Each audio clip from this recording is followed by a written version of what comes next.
मुझे एक बार बता दीजिएगा, तुरंत यहाँ पे बता दीजिएगा। मैं आप लोगों के कमेंट देखता रहता हूँ अपने फोन में, तो फिर अपन तुरंत उसको सही कर।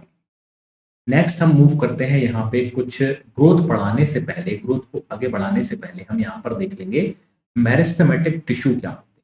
ठीक है, यहाँ पे मेरिस्टेम जो होता है हमारे प्लांट में, ये 3 टाइप का। कौन कौन सा? फर्स्ट नंबर का apical meristem, second intercalary meristem and third lateral meristem. तो ये मेरिस्टेम जानना आप लोगों के लिए बहुत जरूरी है, बिकॉज 3 टाइप के होते हैं। जब कभी भी हम आगे बात करेंगे वायरस फ्री प्लांट्स वगैरह की, तो मेरिस्टेम जो कल्चर किया जाता है, मेरिस्टेम आखिर होता है, यहाँ पे 3 टाइप है। तो देखो यहाँ पे मेरिस्टेमेटिक टिश्यू की बात करेंगे, तो ये जो प्लांट में सबसे ऊपर होता है, जो एकदम न्यू बड होती है, न्यू लीफ होती है, वही हमारा पार्ट जो होता है वो मेरिस्टेम पार्ट होता है, एपिकल मेरिस्टेम, जिसे बोलते हैं हम एपिकल मेरिस्टेम। ठीक है, अब ये जो एपिकल मेरिस्टेम है ना, एपिकल बड डोमिनेंस हम ऑक्सीन में पढ़ेंगे। ऑक्सीन कहाँ पर बनता है? एपिकल में बनता है। ठीक है, इसलिए एपिकल बड डोमिनेंस वहां पर पाया जाता है, और जब उस बड को हम काट देते हैं तो वहां पे ऑक्सीन नहीं बन पाता, उसकी जो ग्रोथ है वो रुक जाती है। ठीक है, ये सब अपन हॉर्मोन्स में पढ़ेंगे, कहाँ से कहाँ ऑक्सीन आपका जाएगा, मतलब कि नीचे से ऊपर की तरफ मूव करता है जिब्रेलिन, नीचे सॉरी, ऑक्सीजन ऊपर से नीचे की तरफ मूव करता है, जिब्रेलिन नीचे से ऊपर की तरफ मूव करता है। तो ये सब हम प्लांट ग्रोथ हार्मोन्स में देखने वाले हैं, इसलिए अच्छे से समझ लीजिए। तो यहाँ पे क्या आएगा आपका, ये एपिकल मेरिस्टेम आ जाएगा। एपिकल मेरिस्टेम या फिर इसे एपिकल बड भी बोलेंगे। देन जो इंटरकैलरी मेरिस्टेम आपका होता है, इंटरकैलरी मेरिस्टेम, ये जो बीच वाला पार्ट, देखो एपिकल बड डोमिनेंस के जो नीचे वाला पार्ट है, जो कि आपका हम ये कहें कि एकदम प्योरली हार्ड भी नहीं रहेगा और प्योरली सॉफ्ट भी नहीं रहेगा, बिकॉज जो आपका एकदम सॉफ्ट वाला पोर्शन है वो तो आपका एपिकल डोमिनेंस में आ जाएगा, और उससे जो मीडियम सॉफ्ट वाला, मीडियम हार्ड वाला जो पोर्शन है वो आपका इंटरकैलरी मेरिस्टेम है।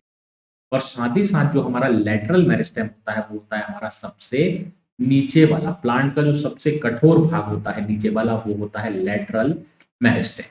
ठीक है, अब यहाँ पर आप ये देख सकते हैं, कुछ स्टेम का डायग्राम आपको बताया हुआ है, और यहाँ पर जो रूट की सबसे ऊपर वाली जो टिप होती है, जहां पर रूट कैप लगा होता है, सभी ने पता होगा, ये जो रूट होती है, रूट कैप आपका यहाँ पर लगा होता है। अब कमेंट में आप एक आंसर दीजिए मुझे कि जो रूट कैप होता है वह किसका बना होता है। ये मैं आपको बताया हुआ है, जो रूट कैप हुआ है वह किस किस का बना होता है। सारे बच्चे कमेंट में आंसर करना जब तक मैं आगे पढ़।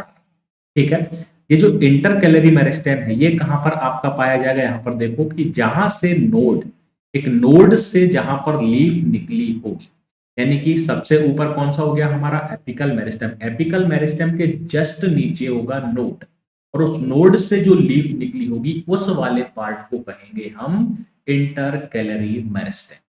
क्लियर हुआ? यानी कि एपिकल मेरिस्टेम जो होता है उसके जस्ट नीचे जहां पर नोड होती है और उस नोड से लीफ इमर्ज होती है, उसे कहेंगे हम इंटरकैलरी मेरिस्टेम, और लेटरल सबसे नीचे वाले।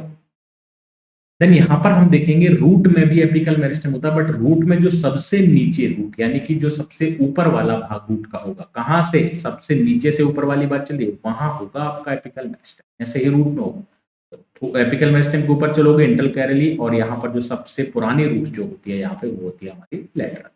तो स्टेम है, यहाँ पर मैंने बता दिया। रूट कैप का अभी तक आंसर नहीं आया कि रूट कैप किससे बना होता है, किस किस से मिलकर बना होता है, ये मैंने बहुत अच्छे से आपको बताया था। एक मैंने इसका नाम बताया था, और वो भी आगे 2 सब्सटेंस से मिलकर बन रहा था, वो भी मैंने आप लोगों को बताया था। अब यदि भाई ऐसे पढ़ोगे तो फिर काम नहीं चलेगा। चलिए आगे बात करते हैं ग्रोथ।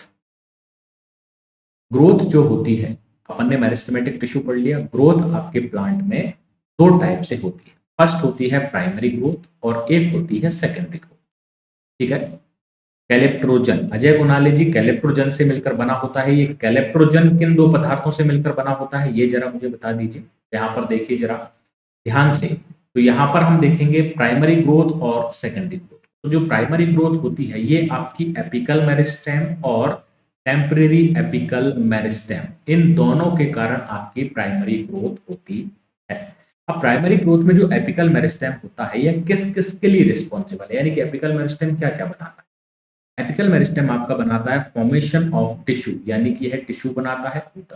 टिश्यू किसे कहते हैं मैंने आपको बताया हुआ है। टिश्यू जब भी हम पढ़ें तो टिश्यू का मतलब होता है ग्रुप ऑफ सेल्स। क्या होता है, ग्रुप ऑफ सेल्स। और ये जो ग्रुप ऑफ सेल्स होता है, ऐसी सेल्स का ग्रुप होता है जिनका फंक्शन एक होता है, यानी कि जो एक जैसा कार्य करती हैं। यानी कि कुछ सेल्स, मान लीजिए कुछ हम बात करते हैं ऑक्सीजन को एब्जॉर्ब कर रही हैं, तो सारी की सारी सेल्स जो एक ऑक्सीजन को एब्जॉर्ब करेंगी तो वो एक टिश्यू बन जाए। ये होता है हमारा टिश्यू, है ना, जिनका फंक्शन एक होता है। इंक्रीज इन लेंथ, लेंथ में यदि इंक्रीज होता है तो वो एपिकल मेरिस्टेम के कारण होता है।